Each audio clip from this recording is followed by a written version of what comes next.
மா நீ எதுவும் பேசாத. உன்னை பாத்துக்க சொல்லி சொந்தக்காரங்க கிட்ட சொன்னா எல்லாரும் அலறாங்க. ஏம்மா? ஏன் வா, தாத்தா பாட்டி ஜனனி அக்கா எல்லாருக்கும் ஃபோன் பண்ணி நான் 2 நாள் ஊருக்கு போறேன், ஆழியாவை பாத்துக்கோங்கன்னு சொன்னா நீ வேணா வந்து இருந்துட்டு போ, நாங்க வந்து பாப்பாவை பார்க்க மாட்டோம், பாப்பாவையும் இங்க அனுப்பாத, அவ 2 நாள் வந்தா நாங்க 10 நாள் ஹாஸ்பிட்டல் அட்மிட் ஆகணும்ன்றாங்க.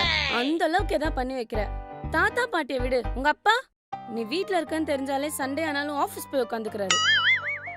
இதுக்குதான் காசு செலவானாலும் பரவாயில்லன்னு ஒரு பேபி சிட்டரை அரேஞ்ச் பண்ணிருக்கேன்.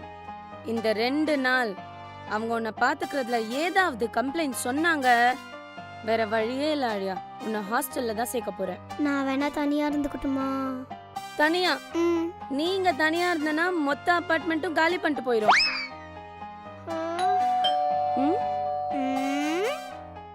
வந்துட்டாங்கன்னு நினைக்கிறேன், நான் போய் பார்த்துட்டு வரேன்.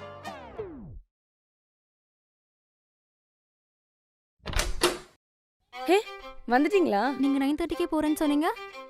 இல்லங்க, நீ வந்தானே பேசிட்டு போலான்னு. அதெல்லாம் பேசுறதுக்கு என்ன இருக்கு? இல்ல, பாப்பா பத்தி எக்ஸ்பிளைன் பண்ண. பாப்பாவை பத்தி நீங்க எதுக்குங்க எக்ஸ்பிளைன் பண்ணணும்? தான் ஃபோன் எல்லாம் சொல்லிட்டீங்களா? நீங்க போங்க, நான் பாத்துக்கிறேன். இல்லங்க பாப்பா, எனக்கு எல்லாம் தெரியும். எனக்கு தெரியாதா? நீங்க போங்க. இருங்க, பேக் எடுத்துட்டு. பேக் தானே, வாங்க.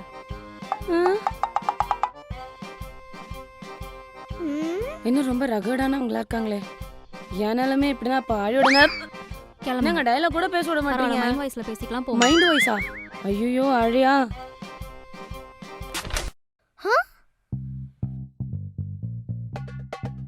Hi aunty. Hi Aliya. Ariya aunty. Azhiya. Aliya. நீங்க ரொம்ப அழகா இருக்கீங்க. நீ இப்படி ஐஸ் வைப்பேன்னு எனக்கு நல்லா தெரியும். உங்க அம்மா எல்லாம் சொல்லிட்டாங்க. நான் உங்க அம்மா மாதிரி இல்ல. ஆமா ஆண்டி, சாரில எங்க அம்மாவை கம்பேர் பண்ணி பார்த்தா கொஞ்சம் சுமாரா தான் இருக்கீங்க. நீ இப்படி நக்கலா பேசுவேன்னு உங்க அம்மா சொல்லியிருக்காங்க. அதே மாதிரி அடம் முடிச்சா அடிக்கவும் சொல்லியிருக்காங்க. அடிக்க சொன்னாங்களா இல்ல பயம் காட்ட சொன்னாங்களா? ஓ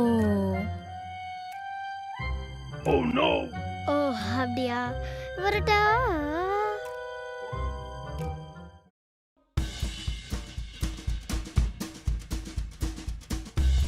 படிக்கிற நேரத்துல என்ன விளையாட்டு உனக்கு? கொடு.